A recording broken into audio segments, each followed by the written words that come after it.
Andijon viloyatidagi texnikumlarning payvandlash bo'yicha ishlab chiqarish ta'lim ustalari malakasini xalqaro me'yorlar asosida baholash va sertifikatlash maqsadida sinov o'tkazildi.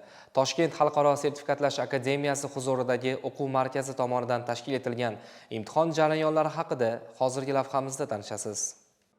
Mazkur sinov jarayoni doirasida viloyat miqyosida jami 33 nafar ishlab chiqarish ta'limi ustalari ISO hamda AVS xalqaro standartlari uchun imtihondan o'tdilar.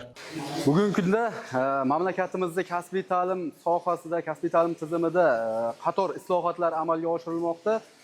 Xususan, davlatimiz rahbarining 316-sonli qarorida ham bir nechta maqsadli ko'rsatkichlar belgilab berilgan. Bulardan asosiysi kasbiy ta'lim tashkilotidagi ishlab chiqarish ta'lim ustalarini kasbiy sertifikatga ega bo'lish ulushini 30% ga oshirish asosiy maqsadli ko'rsatkichlardan biri sifatida belgilab qo'yilgan.